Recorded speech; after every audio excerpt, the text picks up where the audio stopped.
जय सिया राम। मैं दिल्ली से शरणदास महाराज आप सभी श्रोताओं को, भक्तों को जय सिया राम। आज बड़ा ही शुभ अच्छा अवसर है जिसे हम लोग अक्षय तृतीया के नाम से जानते हैं। आज ही के दिन भगवान परशुराम का अवतार हुआ, इसलिए अपने आप में ये दिन बड़ा विशेष रखता है। हम लोग जानते हैं कि जिसे ठंडी कहते हैं वो ऋतु चली गई और आज ग्रीष्म ऋतु है। बोले तो गर्मी का मौसम आ गया है, इसलिए आज के दिन लोग अक्षय तृतीया, आखा तीज हिंदू धर्म में, जैन धर्म में, सनातन धर्म में बड़ी मान्यता है। आज के दिन लोग बहुत बड़ी संख्या में धर्म, पुण्य, कर्म को करते हैं। कहते हैं कि आज के दिन जो भी पुण्य किया जाए, जो भी दान किया जाए, उसका क्षय नहीं होता। आप पूछेंगे कि कहीं लिखा हुआ है महाराज जी? अरे पूरे शास्त्र में लिखा हुआ है, भविष्य पुराण में, स्कंद पुराण में, पद्म पुराण में। आज इसीलिए तो इसे अक्षय तृतीया कहते हैं, जिसका क्षय नहीं है। आज से जो भी प्रक्रियाएं की जाए उसका कभी क्षय नहीं होता। इसीलिए कहा गया है कि पाप क्रिया ना की जाए, केवल पुण्य क्रिया ही की जाए। लोग आज के दिन गेहूं देते हैं, जौ देते हैं, सत्तू देते हैं, ककड़ी देते हैं, चने देते हैं, चने की दाल, ये सब ब्राह्मण साधु संतों को मंदिरों में जा जाकर देते हैं दान। और ऐसा शास्त्र में आता है कि आज के दिन दिया हुआ दान, कहते हैं कि ऐसी मान्यता है लोगों की कि इस जन्म में जो हम दान करते हैं, कई श्रावक लोग इस चीज़ को पूछते भी हैं कि महाराज जी जो हम दान करते हैं व्यर्थ जाता है, हम गरीबों में दे दें। गरीब को देना अलग बात है, ब्राह्मण को देना अलग बात है, लेकिन इसमें सबसे बड़ी विशेषता ये रखता है कि हम क्यों देते हैं दान। इस दान में उल्लेख आता है कि अभी जो हम कर रहे हैं, हमारे शरीर पूरे हो जाने पर अगली जो हमें स्वर्ग मिलता है, जो अगला स्वर्ग है, उसमें हम जैसे प्रवेश करते हैं, ये सब स्वतः ही हमें मिल जाते हैं। और पूछा जाए अगर हम पाप क्रिया करें, स्वर्ग ना मिले फिर, तो कहा जाता है कि आपको अगले योनि, जो भी आपकी अगली योनि मिलेगी उसमें ये सारा चीज़ें आपको मिल जाएंगी। इसीलिए दान पुण्य का विशेष महत्व रखता है। इसीलिए कभी भी मैं तो श्रावकों से, श्रोताओं से, सज्जनों से भी कहता हूँ कि भाई इसमें प्रश्न चिन्ह उठाने वाली कोई बात ही नहीं है। ये तो आप अपने लिए कर रहे हैं। कहोगे कि हम साधु संतों को इतना दान पुण्य करते हैं, मंदिरों में तो पहले से इतना सारा धन, अरे है धन भाई, पहले से बहुत सारा धन है। किसका दिया हुआ है? आप ही लोगों का है। अब आज देखो, आज लॉकडाउन का समय है और मंदिर किसको दे रहा है? समाज को ही दे रहा है। इसलिए मेरे ख्याल से प्रश्न उठाना इसमें आवश्यकता नहीं पड़ती है। अगर मंदिर है आपका जमा राशि है, हम कहते हैं स्वर्ग में नहीं गए, फिर भी आज के इस भयानक परिस्थिति में, महामारी में देखो ना, आपको सेवाएं मंदिर से कितनी सारी दी जा रही हैं। आप गौर कीजिए, जो साधु संत कितने उभर कर सामने समाज के आए हुए हैं, सेवा कर रहे हैं। इसलिए मैं तो यही कहूँगा कि खूब बढ़ चढ़ करके दान किया जाए, लेकिन अभी फ़िलहाल घर से ना ही निकले। जो भी प्रक्रियाएं हैं, पूजा पाठ घर में ही करें, क्योंकि लॉकडाउन चल रहा है। इसमें आप बाहर निकलेंगे तो बीमारी से बंध जाएंगे, इसलिए घर में ही रहिए। और जो भी दान पूजा पाठ है आज का, वो घर पे ही रहकर कीजिए। जब भी अवसर मिले आपको ये दान मंदिर में पंडित जी को, पुजारी जी को या फिर साधु संतों को आप दे सकते। कहा जाता है आज के दिन ब्राह्मणों को भोजन कराया जाए, तो आप पूछेंगे कि स्वामी जी आज जो हम भोजन नहीं करा पा रहे हैं, कब कराएं फिर? जब आपको आगे अवसर मिलता है आज का, ज़्यादा करा दीजिएगा उस दिन, अगर समर्थता आपकी बनती है तो।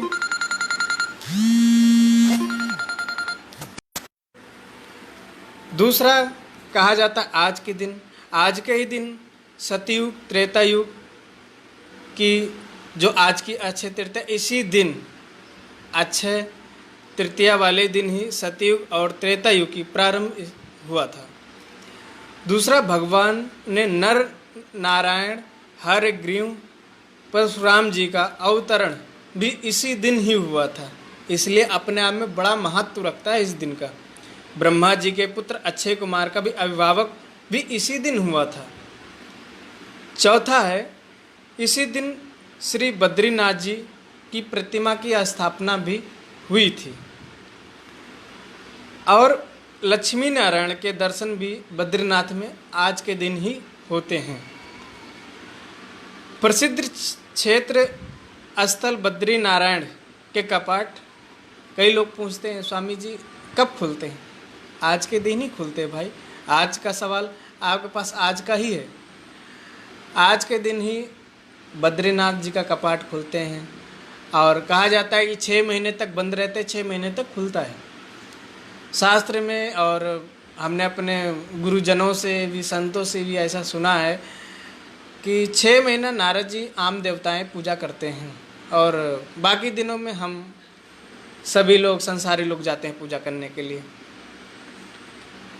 वृंदावन में स्थित बांके बिहारी मंदिर में केवल आज के दिन ही भगवान के विग्रह के चरण के दर्शन होते हैं। बड़ी सौभाग्य की बात है। आज के दिन ही भगवान के चरण के दर्शन होते, बाकी दिनों कपड़े वस्त्रों से ढके होते हैं। लेकिन देखिए परिस्थिति क्या है, हम आज भी नहीं कर पा रहे। ऐसा बुरा दिन है, और ये बुरा दिन लाने वाला कोई और नहीं, हम ही समाज के लोग हैं।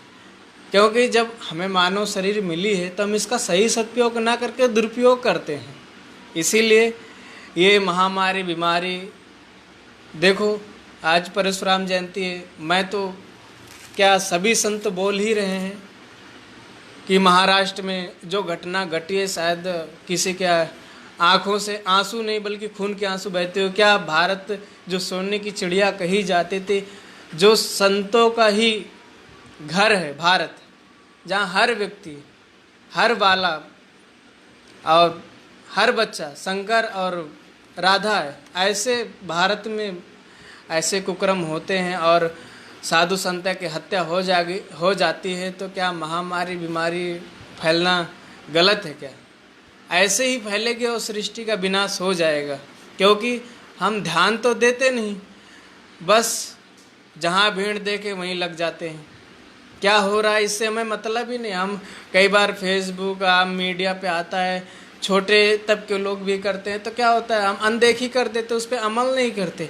जब हमें टीवी में, चैनलों में खूब हल्ला होता है तो हम उस चीज़ पे अमल करते। अरे भाई, इसका सही सदुपयोग करो और अपने जीवन को नज़दीकी से देखो, हमारा जीवन कैसे जी रहा है, हकीकत जीवन में जियो ना, जैसे आज जी रहे हैं। आज हम दिल्ली में बैठे हैं, देखो पूरा आकाश खाली है। क्यों खाली? प्रदूषण नहीं है। बीमारी, वो बीमारी नहीं जो बीमारी चल रही थी। बीमारी तो भयानक ही है, लेकिन जो हमारा कहने का मतलब है कि जो आम बीमारियाँ थी उससे हम बचे हुए, क्योंकि प्रदूषण नहीं है भारत में पूरे नहीं है। दिल्ली की तो ठीक है, घना क्षेत्र है, आबादी ज़्यादा है इधर। और इसके साथ साथ आज के दिन ही महाभारत युद्ध का समापन हुआ था और द्वापर युग का भी अंत हुआ था आज ही के दिन। ऐसी मान्यता आती है कि जो महाभारत कहते हैं कि 18 दिनों तक चला, उसका समापन आज हो गया, मतलब क्षय हो गया। हम जो भी प्रक्रियाएं करें, लगभग हम ये अक्षय तृतीया में सिखाती है, सबसे बड़ी जीवन की सीख है कि साधु जीवन जियो।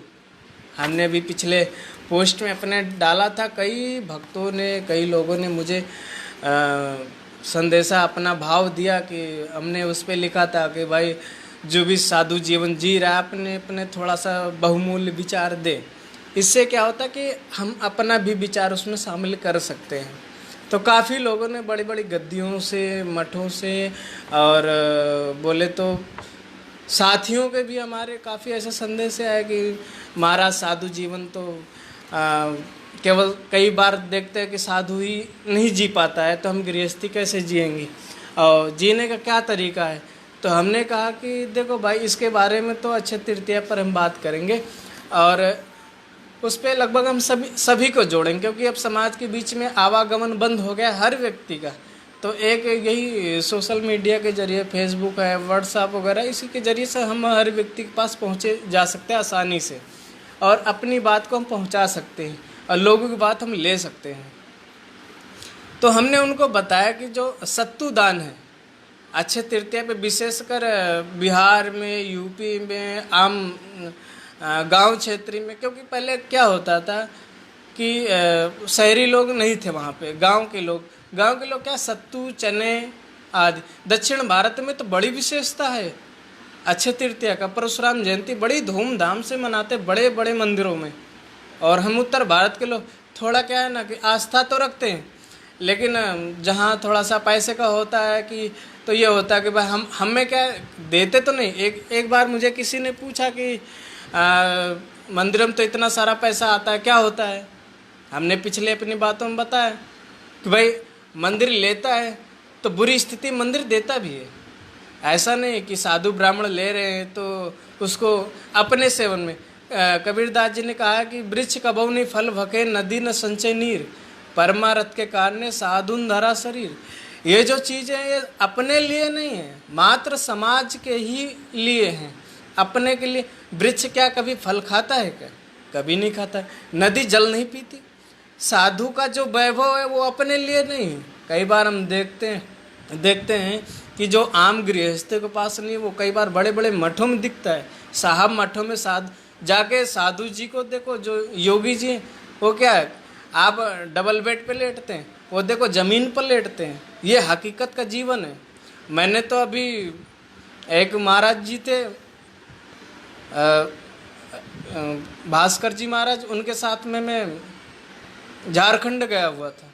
उनके साथ मैंने बड़ी सरलता से उन्होंने अपना जीवन का दर्शन कराया, और उनके दर्शन से बड़ा मैं तो खुश हुआ कि ठीक है, अभी युवा के साथ साथ इतना बड़ा त्याग हर व्यक्ति की बात नहीं होती। हाँ ठीक है, सन्यासी करे तो एक समझा जा सकता है, गृहस्थी होते हुए भी इतना बड़ा त्याग।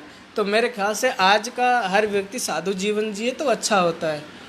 सत्तू है, ककड़ी है, चने हैं। दक्षिण भारत में तो कुंवारी कन्याएं, सौभाग्यवती महिलाएं भी आज के दिन व्रत करती हैं, दान करती हैं, और कहते हैं कि भीगे चने वहाँ दान करते हैं। भिगो करके चने को मंदिर के बाहर दान करते हैं, उससे अपनी मानता रखती हैं, उनकी मानताएं पूरी होती हैं आज के दिन।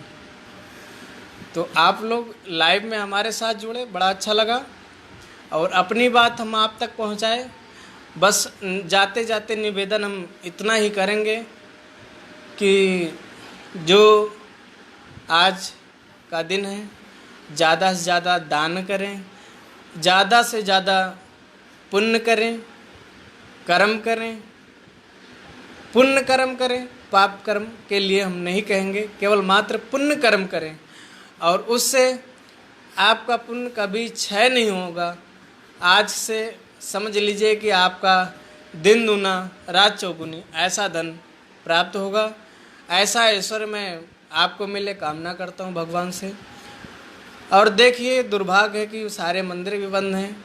ठाकुर जी से, राम जी से प्रार्थना करते हैं कि ये महामारी बीमारी अतिशीघ्र पूरे विश्व से क्षय हो जाए, ख़त्म हो जाए, और हर व्यक्ति अपने अपने निजी कार्यों में लग जाए, परिवार का पोषण करे। समाज में जो आदान प्रदान की व्यवस्थाएं बोले तो आवागमन की, वो भी चालू हो जाए। और एक और विशेष निवेदन करेंगे कि कृपया अपनी श्रद्धा और विश्वास धर्म के प्रति बनाए रखें, क्योंकि अगर आप ही धर्म से हट जाएंगे तो धर्म में कौन बचेगा। आज हम बड़े दुख के साथ कहते हैं कि साधु पड़ोसी का बच्चा हो जाए तो पड़ोसी खुश हो जाता है। कहते हैं कि आपका बेटा साधु हो गया, बहुत बड़ी बात है, आप बड़े भाग्यशाली हैं, बड़े पुण्यात्मा हैं। लेकिन कभी जो ऐसा बोल रहा था उसका बच्चा हो जाए और जाके उससे पूछो तो बड़े दुख के साथ कहता था मेरे पास एक ही बेटा था और वो सन्यासी हो गया। लेकिन मैं आपसे निवेदन करूं कि इतना दुख नहीं करना चाहिए। अपने पंजाबी समाज में गुरु नानक देव जी ने कहा है कि अगर आपके पास 2 बेटे हैं तो एक भारत माँ को दो, दूसरा अपने लिए रखो। मतलब एक धर्म के लिए दो, एक अपनी सेवा के लिए रखो। जैसे रामचरितमानस में पूरा संपूर्ण दर्शाया गया, गोस्वामी तुलसीदास जी ने क्या उभर कर लीला दिखाई है। और भारत सरकार ने तो भी रामानंद सागर जी के द्वारा जो दर्शाया गया है सभी लोग लगभग देख ही रहे हैं और बड़ी सीख आ रही है कि उस टाइम की घटना लगभग बराबर ही घट रही है। कैसे कैसे घटना उस टाइम घटी है और आप तौल सकते हैं इस भारत को कि आज का भी घटना बराबर ही घट रही है, चाहे राज्यसभा से हो चाहे लोकसभा से हो, कैसे भी घटनाएं घट ही रही हैं। बस क्या है कि समझने की देर है हमारे पास कि हम समझ नहीं पा रहे हैं। आज अक्षय तृतीया का शुभ वेला है। मैं बहुत सारी बात करने के इच्छुक हूँ लेकिन टाइम का प्रबंध है, टाइम कम है। अभी मैं सुबह हवन कर रहा था मंदिर में तो मेरे काफ़ी भाव आ रहे थे कि मैं आप लोगों से वार्तालाप करूं, क्योंकि काफ़ी दिनों से आप लोगों से वार्तालाप नहीं हो पा रहा है। किसी ने मुझसे पूछा था कि परशुराम जी का नाम परशुराम क्यों पड़ा। सीधी सीधी बात है, शब्द में ही उत्तर है। राम जी ने सीता स्वयंवर में बताया कि आपके पास परशु है और फिर आप राम हैं, परशुराम हैं। राम जी ने कहा कि आप तो हमसे बड़े हैं, चूँकि अहंकार में थे परशुराम जी, बोले आप तो हमसे बड़े हैं और आप परशुराम हैं, मेरा तो केवल नाम है, केवल छोटा सा नाम राम है। अब ध्यान दीजिए कि एक ब्राह्मण और क्षत्रिय स्वभाव में हो जाना, वैसे तो बड़े बड़े उल्लेख आते हैं कि उनकी माता ने रेणुका जी ने छाती पीट पीट कर 21 बार छाती पीटा, इसलिए 21 बार क्षत्रियों का विनाश हुआ। बहुत सारे उल्लेख आते हैं शास्त्रों में भी, संतों की वाणी भी। तो और एक सन्यासी विश्वामित्र क्षत्रिय होते हुए भी ब्राह्मण पद को प्राप्त कर लिया, बड़े सोचनीय बात है। लेकिन देखिए परशुराम जी ऐसा नहीं कि पूरे जीवन ही क्षत्रिय स्वभाव से रहे। एक समय आने पर राम सीता स्वयंवर में धनुष को राम जी को दिया और उनके जो ये स्वभाव था वो भी अर्पण कर दिया कि अब तो भगवान का अवतार हो गया, अब भगवान को मैं समर्पित कर देता हूँ। हालांकि भगवान विष्णु के ही भगवान विष्णु के ही अवतार थे परशुराम जी, लेकिन जब देखा पूर्ण अवतार हो गया, तब उन्होंने अपनी प्रक्रियाएं छोड़कर बद्रिका आश्रम में चले गए और वहाँ पर तपस्या करने लगे। और वहाँ से वो अपना तपस्या करके बोल कहते हैं कि ये अमर है। स्वाभाविक बात है, ऐसा ऋषि तो अमर होगा ही। अभी हम अपने गुरुदेव जी के साथ 2016-17 की बात है, मैहर में गए हुए थे, जिनको कहते हैं आल्हा वहाँ डेली पूजा करने आता है। और बड़ी विचित्रता मैंने देखा, वहाँ पर एक नीम का पेड़ है सामने, गेट के बिल्कुल सामने माता के। और वहाँ पर उस नीम पर एक सरपनी आती है और जाती है, घूमती रहती है, यूँ कहें कि रक्षा करती है, देखभाल करती है। बड़ा दर्शनीय स्थान है, बड़े मन को शांति मिलती है। और मुझे तो मैं बताऊं काफ़ी मुझे अच्छा लगा। आप लोग भी जब अवसर मिले तो आप ही जाइए और दर्शन कीजिए। बड़ा अच्छा स्थान है, सिद्ध पीठ है। वहाँ माता जी डेली आती हैं, आती क्या वहाँ रहती हैं। आल्हा डेली पूजा करने आता है।